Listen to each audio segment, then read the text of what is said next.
Good evening friends, मैं पूर्णचंद्र साहू आज आपको स्वागत करता हूं मेरा channel mining legislation by PC Sahu में।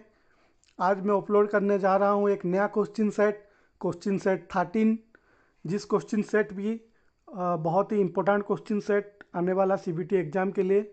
जैसे मेरा हर क्वेश्चन सेट में हम लोग कुछ नया क्वेश्चन को डिस्कस करते हैं, आज ही कुछ नया क्वेश्चन के साथ एक क्वेश्चन सेट मैं आपके सामने पेश करने जा रहा हूं।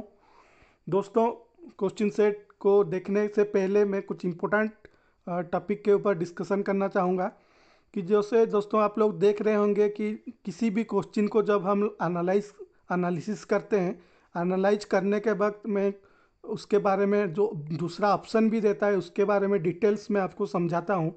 तो उसी से आप लोग को एक चीज़ ध्यान रखना होगा, जो कि मैं हमेशा ध्यान रखता हूँ।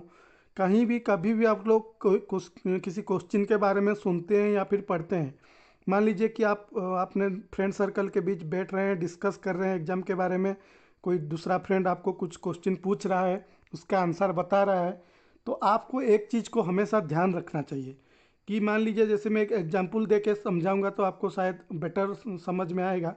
जैसे हम लोग डिस्कस करेंगे कि इनमें से कौन सा recommendation 11th national safety conference का नहीं था, तो ऑप्शन दिया होगा, उसमें से एक सही आंसर होगा, बाकी मतलब 3 सही आंसर होगा, एक गलत ऑप्शन दिया होगा जिसको कि आप लोग को चुनना है।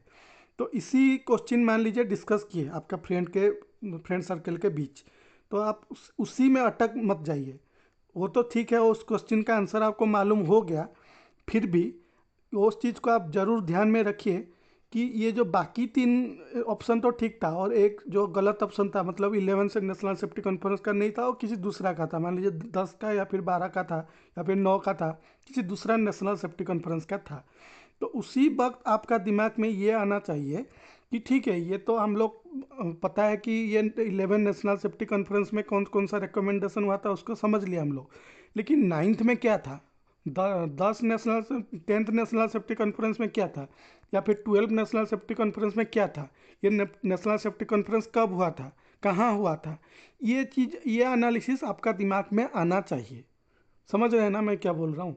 मतलब किसी भी क्वेश्चन आप जब देख रहे हैं, अगर उसमें एक क्वेश्चन का आंसर आपको मालूम हो गया, डिस्कस कर लिया आप, लेकिन उसी क्वेश्चन में से और क्या क्या क्वेश्चन निकल सकता है, उस चीज़ को आपको एनालिसिस करना पड़ेगा। अगर इसी लाइन में आप लोग पढ़ाई कर रहे हैं, तैयारी कर रहे हैं एग्जाम के लिए, तो बहुत आपको बेनिफिट मिलेगा। इससे आप क्या है कि नया क्वेश्चन बनाने का जो टेक्निक आपको मिल जाएगा। जैसे मान लीजिए आप पढ़ रहे हैं कि मान लीजिए पढ़ रहे हैं कि हम जैसे पढ़ते हैं माइन रूल में कि एक आदमी के लिए 2 लीटर का पानी का प्रोविज़न है, लेकिन दूसरा कॉन्फ्रेंस में भी लिखा हुआ है कि वेट बल्ब टेम्परेचर इतना होने से 3 लीटर देना पड़ेगा। तो आपको दिमाग में वही आना चाहिए कि उस सर्कुलर में और कुछ दूसरा चीज़ था क्या। इस टाइप का आपका सोच दिमाग में अगर आएगा तो आप समझ लीजिए कि आप सही दिशा में जा रहे हैं। आपको आपका जो इंटेंशन है, आपका जो सेंस है, सेंस आपका बढ़ रहा है। तो ये सेंस बढ़ने के साथ आपका नया नया क्वेश्चन निकालने का, मतलब खुद से निकालने का एक कॉन्फिडेंसी आ जाती है, और वो बहुत बेनिफिट मिलता है उसी का। उसी कॉन्फिडेंस जब आ जाएगा आपका माइंड में, तो आप सभी क्वेश्चन को आंसर कर पाएंगे और नया क्वेश्चन खुद भी बना पाएंगे। ओके, तो ये मतलब मेरे को दिमाग में आया कि आपको बोल दूं तो बोल दिया। ठीक है, तो शुरू करेंगे आज का वीडियो। आज का वीडियो में भी हम लोग act, rule, regulation, circular management, सभी में से भिट्टी रूल, ये सब चीज़ों में से कुछ कुछ जो सिलेक्टिव क्वेश्चन, उस क्वेश्चन के बारे में डिस्कस करेंगे, उसका आंसर को एनालिसिस करेंगे। सिर्फ आंसर को नहीं, उस क्वेश्चन में जो जो बाकी भी ऑप्शन है वो उसके बारे में भी एनालिसिस करेंगे। तो एक क्वेश्चन से हम 10 क्वेश्चन निकाल सकते हैं, और यही ही एग्जाम में आता है। हम जब सब्जेक्टिव पढ़ते हैं तो हमारा दिमाग में एक चीज़ रहता है, लेकिन जब ऑब्जेक्टिव कुछ चीज़ को देखते हैं, पढ़ते हैं, किसी क्वेश्चन को सॉल्व करते हैं, तो एक क्वेश्चन से 10 क्वेश्चन निकल सकता है। तो उसी लाइन से आप लोग सोचिए। ओके, तो first question, which of the following is a two way communication. ये जो ऑप्शन दिया है इनमें से कौन सा टू वे कम्युनिकेशन है? Group discussion, notice, advertisement, meeting, only A and C, only A and D. क्या है इसका आंसर? टू वे कम्युनिकेशन का एग्जाम्पल बोल रहा है, मतलब इनमें से कौन सा टू वे कम्युनिकेशन है? ओनली ए एंड डी, मतलब ए में क्या है, ग्रुप डिस्कशन, डी में है मीटिंग, ये दोनों है टू वे कम्युनिकेशन। बाकी दोनों क्या है, नोटिस, एडवर्टाइजमेंट, ये है वन वे कम्युनिकेशन। वन, हम लोग तो कम्युनिकेशन क्या है हमको मालूम है कि हमारा मन में जो चल रहा है, हम जो बोलना चाह रहे हैं, अगर दूसरा आदमी को हम उसको बता पा रहे हैं तो ये हो गया कम्युनिकेशन। हो सकता है वो रिटिन हो सकता है ओरल हो सकता है अलग कुछ फॉर्म हो, जैसे हम लोग व्हाट्सएप में कुछ भेज देते हैं, फेसबुक में कुछ छोड़ देते हैं, ये तो कम्युनिकेशन है। और क्या, हम जो स्टेटस अपडेट करते हैं, ये तो सब कम्युनिकेशन है। तो ये सब मालूम है हमको कम्युनिकेशन क्या है, ये जनरल चीज़ है। वन वे कम्युनिकेशन मतलब एक आदमी बोला, दो दूसरा आदमी सुना, वो सिर्फ सुनेगा, वो कुछ बोल नहीं पाएगा पहला आदमी को, ये है वन वे। टू वे मतलब दोनों के बीच में कन्वर्सेशन होगा, जो पहला आदमी बोलेगा सेकंड दूसरा आदमी सुनेगा, दूसरा आदमी भी कुछ बोलेगा पहला आदमी भी सुनेगा, ये हो गया टू वे कम्युनिकेशन, मतलब दोनों साइड से कम्युनिकेशन हो रहा है। जैसे मीटिंग, ग्रुप डिस्कशन, इसमें क्या है, एक आदमी बोला, दूसरा सुना, फिर वो कुछ रिएक्ट किया, ये तो होता है मीटिंग ग्रुप डिस्कशन ना, ये हो गया टू वे। बाकी जैसे नोटिस, एडवर्टाइजमेंट ऑप्शन में दिया है, ये क्या है, वन वे। नोटिस कुछ निकला, मान लीजिए कुछ नोटिस निकला है कि इतना तारीख से आपका शिफ्ट टाइमिंग चेंज होगा, आप पढ़ लिए, उसी हिसाब से काम किए, तो ये क्या है, वन वे कम्युनिकेशन। वो कुछ बोला, आप कुछ बोले नहीं, आप सिर्फ सुने, उसके हिसाब से रिएक्ट किए, मतलब काम किए, वो हो गया वन वे। एडवर्टाइजमेंट निकला है कि नहीं, WCL में 230 तो पोस्ट निकला है, और आप सिर्फ पढ़ लिए, वो जो कम्युनिकेट करना को चाह रहा था आप समझ लिए कि ये मेरे को फॉर्म फिलअप करना है, आप फॉर्म फिलअप किए, लेकिन कुछ बोले क्या उसको कुछ बोल पाए क्या, ये हो गया वन वे कम्युनिकेशन। उसी तरह TV, radio, television, radio, newspaper, ये सब वन वे कम्युनिकेशन है, मतलब वो जो बोलेगा हम सिर्फ सुनेंगे, जैसे न्यूज़ देख रहे हैं टीवी में, ये सब वन वे कम्युनिकेशन है, जो बोलेगा हम सिर्फ सुनेंगे। Okay, next, which type of management is appropriate when condition of mind is normal? अगर किसी माइंस का कंडीशन नॉर्मल है तो किस टाइप का, एक्चुअली इसमें थोड़ा गलत है, मैनेजमेंट नहीं होगा, ये लीडरशिप होगा, इसमें थोड़ा टाइपिंग मिस्टेक है। मैनेजमेंट है, किस टाइप का लीडरशिप अप्रोप्रिएट है, democratic, autocratic, persuasive, none of this, free range style. Answer है डेमोक्रेटिक। क्यों डेमोक्रेटिक दोस्तों, उसके बारे में थोड़ा समराइज कर देता हूँ, हम पढ़ेंगे, मैं एक वीडियो अपलोड करूंगा पर्सनल, ये पर्सनल मैनेजमेंट का क्वेश्चन है। ओके, लीडरशिप का स्टाइल 5 टाइप का होता है, क्या क्या, autocratic, democratic, free range style, persuasive, bureaucratic, ये 5 टाइप का। ओके, ऑटोक्रेटिव लीडरशिप क्या है, और ऑटोक्रेटिक लीडरशिप में leader make decisions without consulting his team members. क्यों, because he believe that he is more intelligent and competent than his subordinates.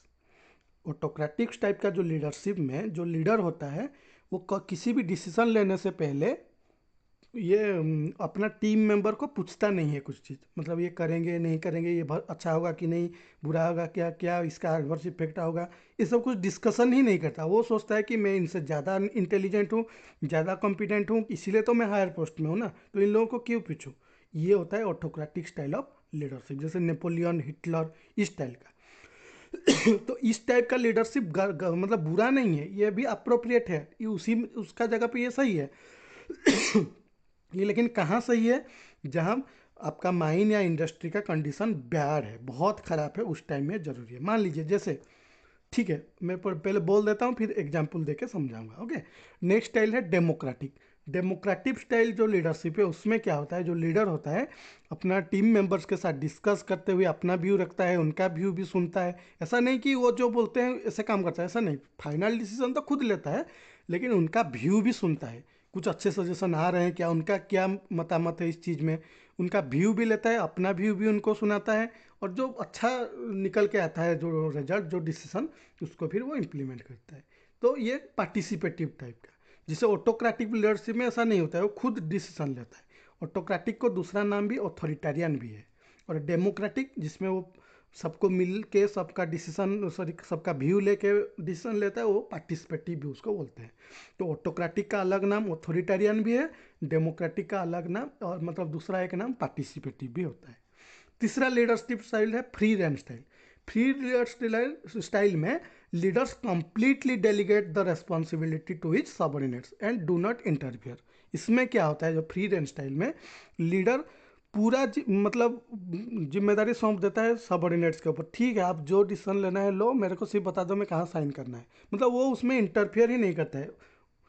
They allow his team members to make their own decision. वो बोलता है ठीक है, आपको जो सही लग रहा है आप आपके हिसाब से काम करो, मेरे को उससे कुछ लेना देना नहीं है, उस टाइप का। मतलब ये कंप्लीटली फ्रीडम दे देता है टीम लीडर्स, टीम मेंबर्स को। तो डेमोक्रेटिक स्टाइल जो लीडरशिप है, इससे पहले जिसको डिस्कस कर रहे थे, जब माइन या इंडस्ट्री का कंडीशन नॉर्मल होता है उस टाइम में वो अप्रोप्रिएट बैठता है। और ये जो फ्री रेंज स्टाइल है जिसमें वो कंप्लीटली फ्रीडम दे देता है टीम मेंबर्स को, ये कहाँ अप्रोप्रिएट होता है? जहाँ माइन या इंडस्ट्री बहुत अच्छा कंडीशन में है। जैसे मान लीजिए, अभी एग्जांपल देके समझा रहा हूँ ताकि आपको समझ में आ जाए। मान लीजिए एक एग्जांपल दे रहा हूँ। मान लीजिए आपका घर का खर्चा, आपको जो मतलब आपका जो होम एक्सपेंस है, मान लीजिए 30,000 में हो जाता है। एक एग्जांपल दे रहा हूँ, ठीक है। मान लीजिए 30,000 में हो जाता है। मान लीजिए किसी किसी एक महीना आपका मतलब कुछ इधर उधर खर्चा हो गया, किसी का बीमारी हो गया, इधर उधर खर्चा हो गया, आपके पास 20,000 बचा हुआ है। लेकिन आपका खर्चा जो ऑन एन एवरेज 30,000 के आसपास होता है। तो मान लीजिए आपके पास 20,000 है, मतलब कंडीशन बहुत ख़राब है कि नहीं? तो उस टाइम में आप थोड़ी किसी को पूछते हैं, आपका घर मेंबर को कपड़ा लेना है क्या, और क्या मतलब ऐसे कुछ एक आज एक बड़ा एलईडी टीवी खरीद लाऊं क्या, आप पूछते हैं क्या? किसी को पूछते नहीं, क्योंकि आपका मालूम है आपका कंडीशन बहुत ख़राब है। पूछूंगा अगर हाँ बोल देंगे तो फिर हालत ख़राब हो जाएगा। तो आप उस टाइम में ऑटोक्रेटिक लीडरशिप दिखाते हैं, आप किसी को पूछते नहीं हैं। आप जानते हैं कि मेरे पास 20,000 है, ले दे के एक महीने के अंदर अभी एक महीने के अंदर इसको मेंटेन करना है इसी 20,000 में। तो जो मिनिमम रिक्वायरमेंट है इसे खर्चा वर्चा करके एक महीना कैसे पार कर देना है। तो ये होता है ऑटोक्रेटिक। डेमोक्रेटिक में मान लीजिए जैसे बोला आपका 30,000 महीने में खर्चा है, होम एक्सपेंस आपके पास 35,000 है, तो आप भी उस टाइम में बहुत ज़्यादा खर्चा नहीं कर पाएंगे। सोच समझ के, ऐसे इस बार खरीद एलईडी टीवी लाना था, ठीक है, इस बार एक काम करते हैं, गोदरेज भी एक लाना था, एक फ्रिज भी लाना था, एक फ्रिज ले आते हैं, नहीं तो एलईडी टीवी देखेंगे। तो ऐसे डिस्कस करके सबको मोटिवेट करके बातचीत करके आप वो डिसीजन लेते हैं। ये हो गया डेमोक्रेटिक स्टाइल। और मान लीजिए आपका एक्सपेंस है 30,000, आपके पास 1.5 लाख रुपया है मान लीजिए, मतलब आपका कंडीशन बहुत ही अच्छा है। तो उस टाइम में आप क्या बोलते हैं? टीवी लेना है, ठीक है ले आओ ना। कुछ ऑनलाइन मान लीजिए घर वाले बोल रहे हैं कि नहीं फ्लिपकार्ट में ऑफर चल रहा है, मैं 4 पेयर कपड़ा लूँगा, एक एलईडी एक नया लैपटॉप ले आता हूँ, अभी 10% डिस्काउंट चल रहा है अमेजन में या फिर फ्लिपकार्ट में। तो उस टाइम में आप क्या सोचते? ठीक है ना, जो लेना है लेना, इसमें मेरे को पूछना क्या है? मतलब क्या है, आपका कंडीशन जब बहुत अच्छा होता है आप उसमें इंटरफेयर नहीं करते, ठीक है, आप जो डिसीजन लेना है ले जाओ, उस टाइप का होता है ना। तो ये सब चीज़ को मैं इसीलिए बोल रहा हूँ कि आपका दिमाग में ये सब बैठ जाए। तो ऑटोक्रेटिक स्टाइल में वो किसी को पूछता नहीं है, खुद डिसीजन लेता है।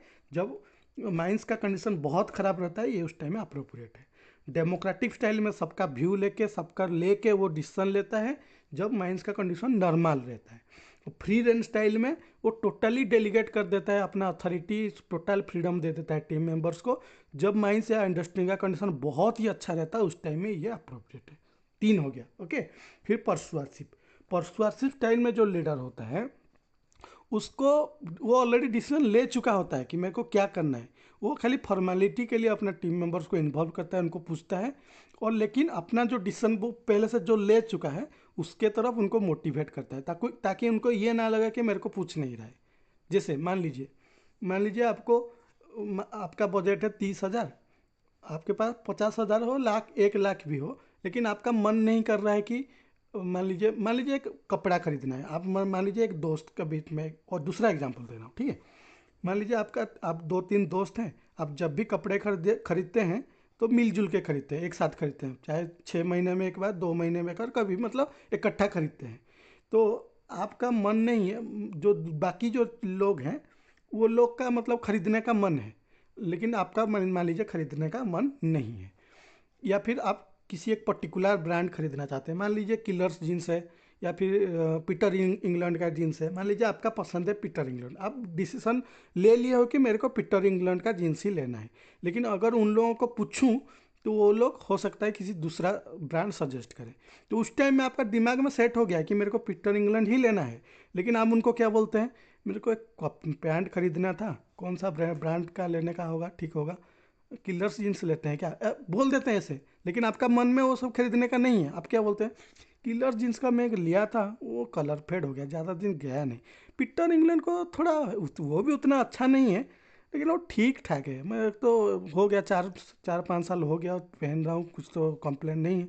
पीटर इंग्लैंड थोड़ा बेहतर है शायद, नहीं मतलब उनको मोटिवेट करते हैं अपना डिसीजन के तरफ, आप बोलते हैं उनको ज़रूर, उनका व्यू सुनते हैं, लेकिन आपका डिसीजन फाइनल पहले से ही है। उनको सिर्फ मोटिवेट इसीलिए कर रहे हैं ताकि उनको ये ना लगे कि हमको पूछा नहीं। समझ गया ना, वो होता है परसुआसिव स्टाइल ऑफ मैनेजमेंट। ये जो ऑप्शन सी में परकुसिव लिखा हुआ है गलत है, स्पेलिंग गलत है, एक्चुअली उसका सही वर्ड है परसुआसिव। तो ये हो गया चौथा स्टाइल ऑफ लीडरशिप। पांचवा स्टाइल ऑफ लीडरशिप जो है वो है ब्यूरोक्रेटिक। ब्यूरोक्रेटिक मतलब इस स्टाइल का जो लीडरशिप है वो बाय बुक जाते हैं। बाय बुक मतलब जहाँ जो चीज़ लिखा हुआ है बाय रूल में ये लिखा है मतलब मेरे को यही करना पड़ेगा, चाहे कंडीशन जैसे हो। जैसे एक बोलते हैं ना कि जब कंडीशन के हिसाब से हमको डिसीजन लेना चाहिए, ऐसे भी कोई नियम सही नहीं है। जितना भी रूल है ये ठीक है, वो रूल ठीक है, लेकिन जैसे हम लोग ब्लास्टिंग में बर्डन स्पेसिंग फिक्स करते हैं, उसका क्या थंब रूल जो है वो हमेशा काम करता है क्या? वो सिचुएशन के हिसाब से कंडीशन के हिसाब से हमको चेंज करना पड़ता है एक्सपेरिमेंट करके, उसी तरह। लेकिन जो ब्यूरोक्रेटिक स्टाइल ऑफ लीडरशिप रहते हैं, वो जो लीडर है रूल में जो लिखा गया है वही सिर्फ काम करते हैं। ओके, ये हो गया 5 style of leadership. Which of the following is a general requirement of plan और सेक्शन? इनमें से कौन सा मतलब जो ऑप्शन है वो एक जनरल रिक्वायरमेंट अबाउट प्लान और section? Show a plan at least 35 centimetre long, show the name of the assistant manager, show the true north और magnetic meridian with that, none of which, only A and C. क्या है इसका answer?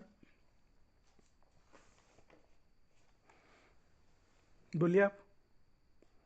दोस्तों हम लोग regulation 60 में पढ़ते हैं general requirements about mine plan and section. उसी चीज़ को गौर कीजिए, आपका आंसर मिल जाएगा।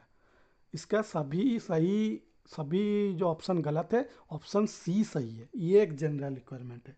रेगुलेशन 60 क्या बोलता है general requirements about mine plan and section में?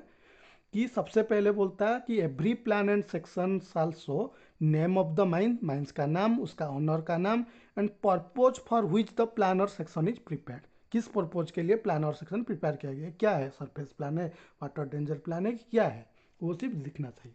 नेक्स्ट बोलता है ट्रू नॉर्थ और मैग्नेटिक मेरिडियन, जो कि ऑप्शन सी में है।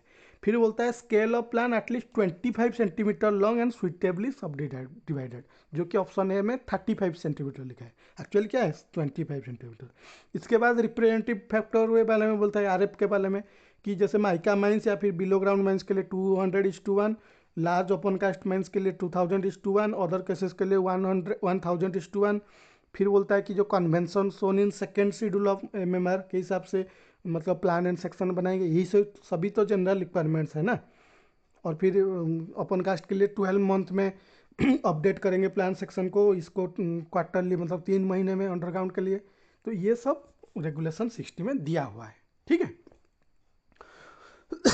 Which of the following statement is incorrect? कौन सा स्टेटमेंट गलत है? A person who is chosen for occupational health survey shall be paid disability allowance. Disability allowance. Ordinary rate of wages means basic plus DA plus cash compensation plus production incentive.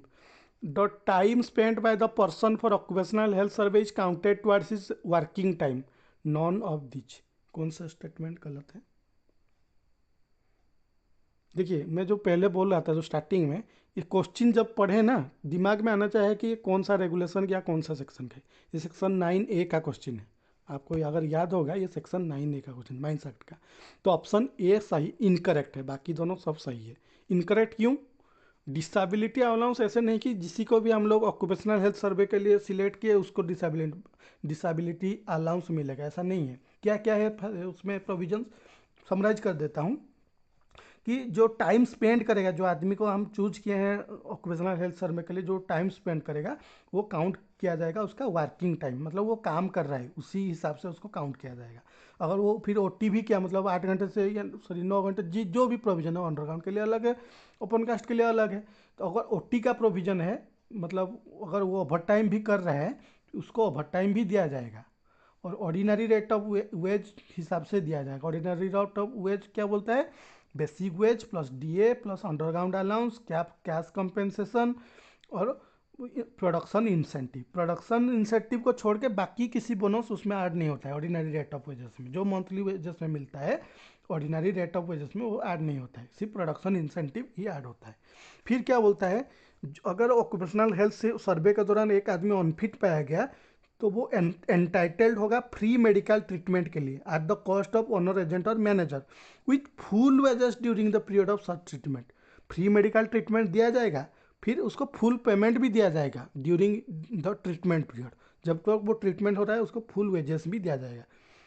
इसके बाद medical treatment हो गया, इसके बाद भी वो अगर unfit पाया जाता है तो उसको एक अल्टरनेटिव एम्प्लॉयमेंट देंगे। अल्टरनेटिव एम्प्लॉयमेंट यानी कि मान लीजिए वो एक ऑपरेटर है, माइंस में काम कर रहा है, डंपर या सोबेल चला रहा है, अगर उसका मेडिकली अनफिट हुआ मेडिकल ट्रीटमेंट के बाद भी, तो उसको और उसी काम नहीं देंगे, उसको कुछ दूसरा काम देंगे। जैसे मान लीजिए ऑफिस में बैठा देंगे, मतलब आज पर सुइटेबिलिटी, आज पर द क्वालिफिकेशन, आज पर हिज कैपेबिलिटी, जो सही उस टाइप का काम है उसको उस काम में नियोजित करेंगे। तो और इसके अगर अल्टरनेटिव एम्प्लॉयमेंट नहीं है तब जाके डिसेबिलिटी अलाउंस देखिए, जो कि at the rate 50% of his monthly wages, उसका मंथली वेजेस का 50%। Okay, in a mine 65% are employed, work is carried out by using HMM, what should be the minimum qualification of manager of that mine, second class, first class और second class, foreman certificate holder. आप बोलिए, पहले question सुन के आपका दिमाग में आ रहा है ना, आंसर है फर्स्ट क्लास, ऑप्शन बी। लेकिन आपका दिमाग में आया ना ये किस रेगुलेशन या कौन सा सेक्शन का क्वेश्चन है, रेगुलेशन 34 का qualification and appointment of manager का क्वेश्चन है। ओके, तो इसमें क्या बोला था, क्या प्रोविजन था, अंडरग्राउंड माइंस में अगर 150 आदमी से ज़्यादा होते हैं या टोटल माइंस में या इन ओपन कास्ट में 400 आदमी से ज़्यादा होते हैं तो फर्स्ट क्लास मैनेजर होना कंपलसरी है। फिर क्या बोला कि अंडरग्राउंड माइंस में अगर 75% से ज़्यादा लेकिन 150 आदमी से कम, या फिर ओपन कास्ट के लिए 150 आदमी से ज़्यादा लेकिन 400 आदमी से कम, तो फर्स्ट क्लास या सेकंड क्लास होने से भी चलेगा। और अगर इससे भी कम आदमी है, अदर केसेस मतलब अंडरग्राउंड माइंस में अगर 75 से भी कम आदमी है और ओपन कास्ट माइंस में अगर 150 आदमी से कम है तो फर्स्ट क्लास होगा। सॉरी, मतलब एक फोरमैन सर्टिफिकेट होल्डर भी हो सकता है, जिसको कि हम लोग क्या बोलते हैं, परमिट मैनेजर बोलते हैं। मतलब एक उसको परमिशन दिया जा सकता है कि जो एक मतलब फर्स्ट क्लास सेकंड क्लास होने से अच्छा है अगर, लेकिन उसके पास फोरमैन सर्टिफिकेट भी है या फिर अंडरग्राउंड कैसे ओवरमैन सर्टिफिकेट भी है, तो अब भी हम उसको आप अलाउ कर सकते हैं एज ए मैनेजर, लेकिन वो सिर्फ 12 महीना के लिए वैलिडिटी होगा। तो इस हिसाब से इसमें 65 आदमी का काम कर रहे हैं, तो ये तो ऑप्शन डी होना चाहिए आंसर, लेकिन ऑप्शन डी नहीं है। क्यों? कि दूसरा भी प्रोविजन है, अगर heavy earth moving machinery use हो रहा है या फिर डिफॉल्ट ब्लास्टिंग सिस्टम फॉलो कर रहा है माइंस में, तो उस केस में आपका first class manager certificate compulsory है, इसीलिए first class manager is compulsory. Okay, every application for permission to work within 45 metre of railway shall specify dash. आप अगर 45 मीटर अंडर रेलवे रोड के 45 मीटर के आसपास अगर काम करना चाहते हैं तो पहले परमिशन लेना होगा, तो जो एप्लीकेशन देंगे उसके साथ क्या दिया जाएगा। ऑप्शन पढ़ लिए, ऑप्शन ई जो लिखा हुआ है only A and C is the right answer. The manner of intended operation, the plan showing existing position of working. Option B में जो लिखा गया है कि details of protective works to be carried out, ये नहीं दिया जाएगा वो एप्लीकेशन के साथ। ये कौन सा इसका प्रोविजन है, मतलब कौन सा ये रेगुलेशन का प्रोविजन है, ये बोलिए बोलिए। ये रेगुलेशन 109 का प्रोविजन है, working under railways and roads. उसमें क्या बोलता है कि जो एप्लीकेशन देंगे परमिशन मांगने के लिए, उसमें क्या क्या दिखाएंगे, the position of the working of the mine in relation to the railway और public road, the manner in which it is propose to carry out the intended operation, the limit to which it is propose to carry out the operation, और इसके साथ दो plan देंगे जिसमें कि intended operation और existing operation रहेगा। Okay, नहीं समझे, पहले देंगे कि हमारा जो अभी वर्किंग है फिलहाल मतलब प्रेजेंटली वो कहाँ है, इसके बाद फिर इंटेंडेड ऑपरेशन जो करेंगे कहाँ तक करेंगे और कैसे करेंगे, लिमिट भी दिखाएंगे कहाँ तक करेंगे और कैसे करेंगे, मैनर ऑफ डूइंग वर्क उसको भी दिखाएंगे, और दो कॉपी ऑफ प्लान देंगे, जो अभी का है एग्जिस्टिंग जो आपका वर्किंग उसी का एक प्लान देंगे, और इंटेंडेड ऑपरेशन आप जो चाहते हैं काम करने के लिए कैसे करेंगे उसका एक भी प्लान देंगे। ये सब दिया जाता है परमिशन के टाइम, मांगने के टाइम, मतलब एप्लीकेशन के साथ। जब एप्लीकेशन मिल जाता है, मतलब मिल गया काम करने के लिए, अगर इनको लगा, जो CIM को लगा कि स्टेबिलिटी एंडेंजर्ड होगा, मतलब मान लीजिए आप रेलवे के पास काम करेंगे तो उनको लगेगा कि नहीं उसका स्टेबिलिटी एंडेंजर्ड होगा, तो वो आपको बोल सकते हैं कि ये प्रोटेक्टिव वर्क्स आपको करना है। समझ गए? तो जो protective works to be carried out वो एप्लीकेशन के साथ नहीं दिया जाता है, वो CIM देते हैं कि आपको ये सब करना है। क्यों? क्योंकि उनको लग रहा है कि स्टेबिलिटी एंडेंजर्ड है, स्टेबिलिटी को अफेक्ट कर सकता है, और बाकी सब जो और बाकी जो ऑप्शन है ये सब एप्लीकेशन के साथ देना पड़ता है। Okay. Particulars of qualified training is to be recorded in which form of MBTR? कौन सा MBTR का कौन सा फॉर्म में particulars of qualified training record किया जाता है? बोलिए। ये तो आप जरूर आंसर दिए हो, क्योंकि MBTR के रिलेटेड पूरा डिटेल्स एक वीडियो में अपलोड किया हूँ। फॉर्म 6 में ये सब मेंटेन किया जाता है, डिटेल्स ऑफ क्वालिफाइड ट्रेनिंग। तो फॉर्म 1 से लेकर टोटल कितना 9 फॉर्म में मैं बोला था, जो लोग नहीं देखेंगे वो नहीं देखे हैं उस वीडियो को जरूर देखें। टोटल 9 फॉर्म है। फॉर्म 1 में क्या है? Quarterly training plan. फॉर्म 2 में नोटिस ऑफ ट्रेनिंग। फॉर्म 3 में 3 रूल ऑफ ट्रेनिंग। फॉर्म 4 में पार्टिकुलर्स ऑफ ट्रेनिंग, ट्रेनिंग का डिटेल्स। फॉर्म 5 में अटेंडेंस। फॉर्म 6 में particulars of qualified training. Form 7 में क्वार्टरली ट्रेनिंग परफॉर्मेंस। फॉर्म 8 में नोटिस ऑफ ओपनिंग और closing of BTC। Form 9 में notice of appointment and termination of BTO। ये सब detail में उस वीडियो में एक्सप्लेन किया हूँ। आज जो लोग नहीं देखें कृपया जाइए उस वीडियो को जरूर देखें। Okay. What should be the minimum practical experience of a person for blaster examination if he does not possess any degree or diploma? अगर उसके पास डिग्री डिप्लोमा नहीं है तो एक ब्लास्टर एग्जामिनेशन के लिए उसके पास मिनिमम कितना एक प्रैक्टिकल एक्सपीरियंस चाहिए? 2 years, 1 year, 2 years including 6 months in shot firing, 3 years including 1 year in shot firing, 1 year including 3 months in shot firing। तो option C is the correct answer. ये कहाँ किस रेगुलेशन का क्वेश्चन है? ये रेगुलेशन 18 का question है, practical experience for candidates for mate and blaster examination.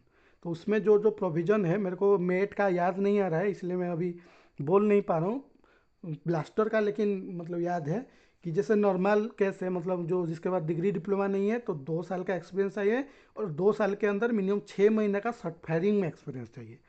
और जिसके पास मतलब degree in applied geology, civil, mechanical, electrical, वो लोग अगर ब्लास्टर एग्जाम देना चाहते हैं तो 1 साल का एक्सपीरियंस चाहिए माइंस में, इंक्लूडिंग वो मतलब 1 साल के अंदर 4 महीना का एक्सपीरियंस सर्ट फायरिंग में चाहिए। और जिन लोगों के पास डिग्री या डिप्लोमा है माइनिंग में, वो लोग को 6 महीना का प्रैक्टिकल एक्सपीरियंस चाहिए, including 2 month in shirt firing. ये सब प्रोविजन है रेगुलेशन 18 में। और मेट के लिए भी इस टाइप का है, लेकिन मेरे को थोड़ा याद नहीं आ रहा है अभी, आप लोग देख लीजिए उसको, रेगुलेशन 18 में है। रेगुलेशन 18 में है, practical experience for candidates for mate and blaster examination. तो ब्लास्टर का तो मैं बोल दिया, आप इसको याद कर सकते हैं। मेट के लिए मेरा याद नहीं आ रहा है, जितना याद आ रहा है कि डिप्लोमा डिग्री के लिए 1 साल शायद है, बाकी जो अप्लाइड जियोलॉजी और जो फील्ड कैंडिडेट्स मतलब जिनके पास डिग्री डिप्लोमा नहीं है उनका मेरे को थोड़ा याद नहीं आ रहा है। Okay. Which section of mines act is not applied for an assistant manager? इनमें से कौन सा सेक्शन एक असिस्टेंट मैनेजर के लिए अप्लाई नहीं होता है? Section 31, 30, 28, all of these, none of these. ये तो अजीब क्वेश्चन है। नहीं, अजीब क्वेश्चन नहीं है। ऑल ऑफ दिज ये कौन सेक्शन 28, 30, 31 ये सब असिस्टेंट मैनेजर के लिए लागू नहीं होता है। कहाँ लिखा गया है ये सब चीज़? आप सेक्शन माइंस एक्ट का सेक्शन 37 पढ़िए, सुपरवाइजिंग स्टाफ। सुपरवाइजिंग स्टाफ में क्या लिखता है कि जो person holding position of supervision और मैनेजमेंट इन कॉन्फिडेंशियल कैपेसिटी, मतलब कौन? Manager, assistant manager, foreman, surveyor, assistant surveyor, metallurgist, ये जो सब लोग हैं ना, रूल 46 में है ना ये सब, माइंस रूल का 46 में, person holding position of supervision in confidential capacity, ये लोग के लिए कुछ स्पेसिफिक प्रोविजन है, कुछ स्पेसिफिक सेक्शन है जो एप्लीकेबल नहीं होता है। क्या क्या है? सेक्शन 28, सेक्शन 30, 31, 34 और सब सेक्शन 5 ऑफ सेक्शन 36। ये सब चीज़ में क्या है? सेक्शन 28 में क्या है आपको तो मालूम है।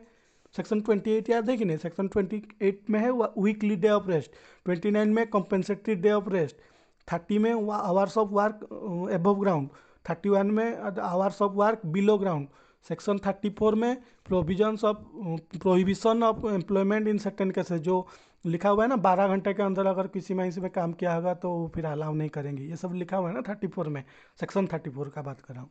और सेक्शन 36 नोटिस ऑफ, जो notice regarding hours of work, हम जो फॉर्म ए में देते हैं ना, कब शिफ्ट, जो शिफ्ट टाइमिंग के बारे में notice of commencement of work देते हैं ना सेक्शन 36 के हिसाब से, उसी का सबसेक्शन 5 बोलता है कि वो नोटिस में जो लिखा है उसको छोड़ के बाकी किसी टाइम में बाकी लोग काम नहीं कर सकते, जो कि ये सब असिस्टेंट मैनेजर, मैनेजर, ये सब फोरमैन, ये सब लोगों के लिए एप्लीकेबल नहीं होता है। ओके, तो सेक्शन 37 देखिए, आपको सब समझ में आ जाएगा। Which of the following is not an agenda of 12th NSE, इसके बारे में पहले बोला था शुरू में कि इसमें से कौन सा प्रोविजन 12 नेशनल सेफ्टी कॉन्फ्रेंस का नहीं है। ऑप्शन ए, जो स्मॉल स्केल माइनिंग है, ये 12 नेशनल सेफ्टी कॉन्फ्रेंस का नहीं है, ये 11 नेशनल सेफ्टी कॉन्फ्रेंस का।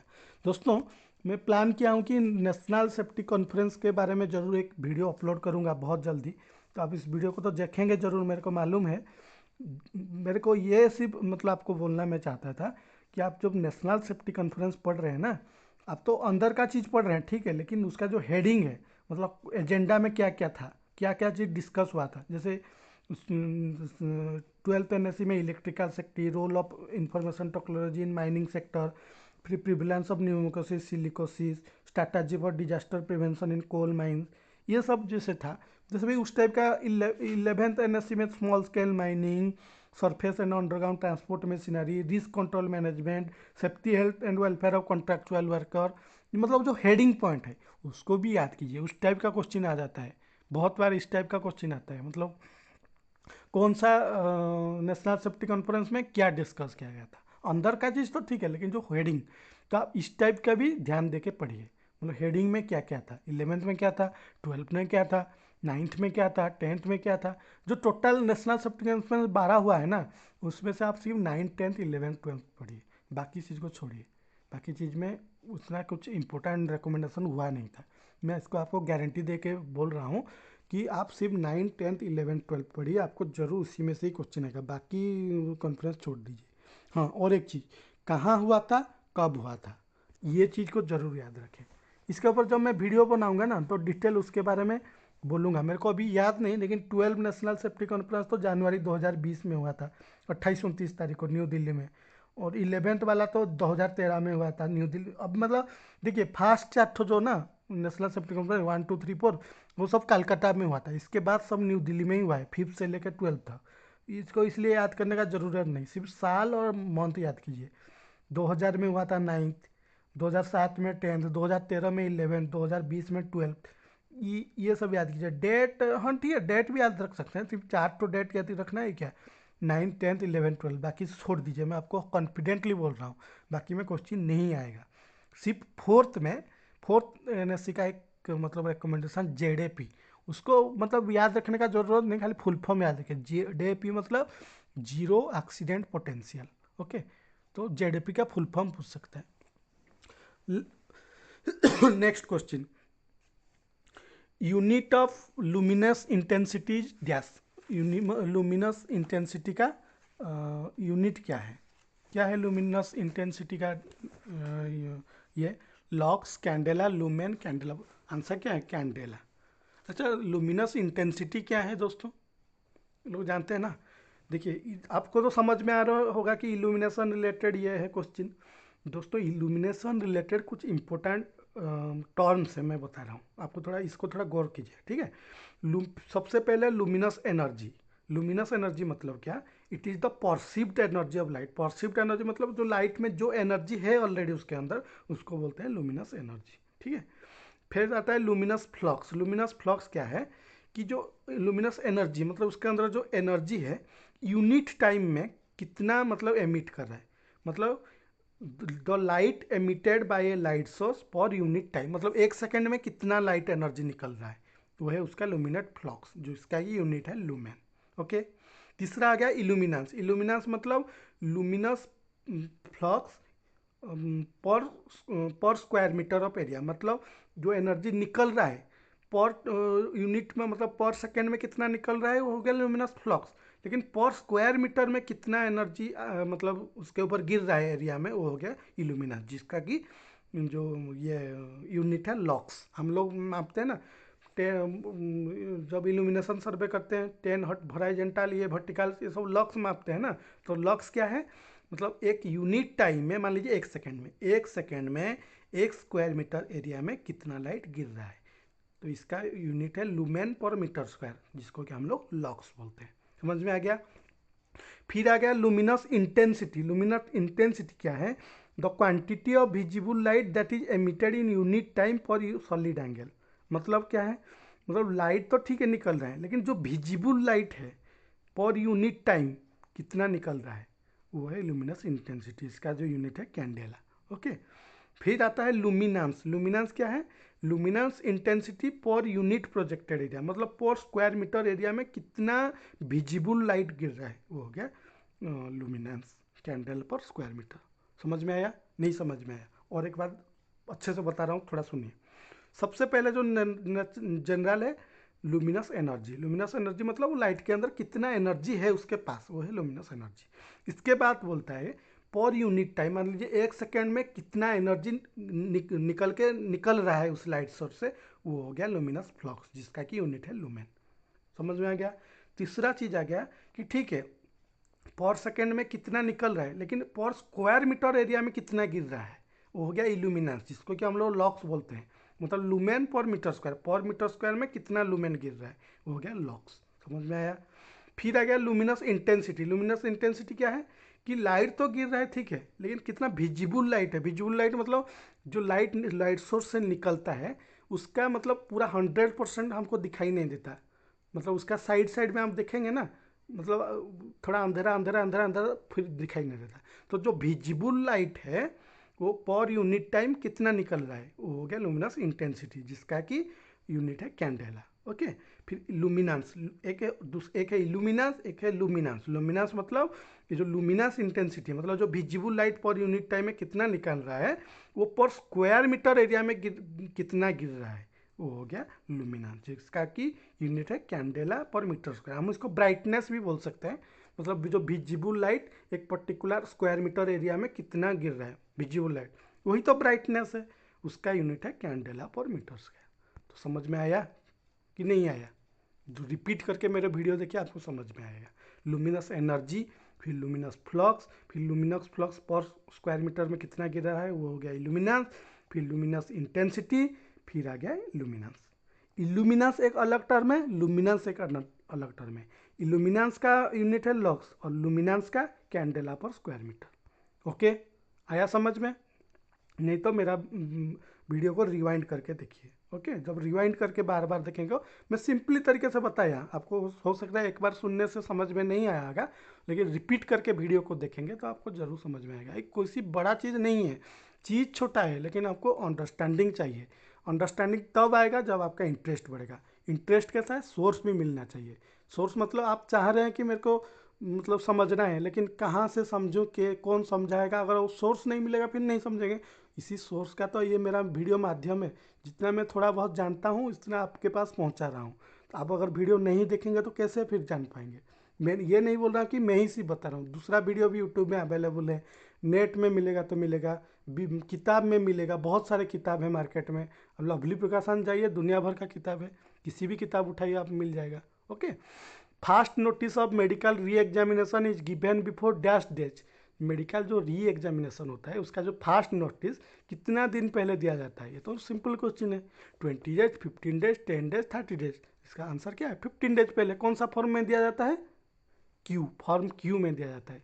सेकेंड नोटिस आर में दिया जाता है। उसका सर्टिफिकेट जो री एग्जामिनेशन एस में आता है। सब सिंपल चीज़ है, ठीक है। तो जब पढ़ेंगे सब सही लगेगा, सब इजी लगेगा, नहीं पढ़ेंगे तो आपको ऐसे लगेगा। और पढ़ने के साथ अंडरस्टैंडिंग, मतलब कितना आपका पकड़ है बेसिक के साथ, ये सब बेसिक आएंगे ना, कोई मतलब ऐसा क्वेश्चन ही नहीं बना जिसको आप अटेंड नहीं कर पाएंगे। लेकिन और कुछ ट्रिक चाहिए जो कि मैं आपको आगे बताऊंगा। ओके। तो दोस्तों ये था आज का मेरा वीडियो। उम्मीद करता हूँ कि ये वीडियो आपको अच्छा लगा होगा। और अगर जो लोग सब्सक्राइब नहीं किए हैं और मेरे वीडियो देख रहे हैं, कृपया मेरा चैनल को सब्सक्राइब कीजिए, बेल आइकन को प्लीज़ प्रेस कीजिए, आपका वैल्यूएबल कमेंट को कमेंट बॉक्स में ज़रूर डालिए। कुछ लोग सोच रहे हैं कि होंगे कि हम कमेंट किए हैं हमको रिप्लाई नहीं मिल रहा है। रिप्लाई इसीलिए नहीं दे रहा हूँ दोस्तों, मैं फेक रिप्लाई देता नहीं हूँ या फेक वादा करता नहीं हूँ। आप लोग का हर कमेंट को मैं अच्छे तरीके से पढ़ता हूँ और उसके ऊपर काम करके अपलोड करूँगा, फिर आपको रिप्लाई दूंगा कि मैं अपलोड कर दिया हूँ। ओके, धन्यवाद।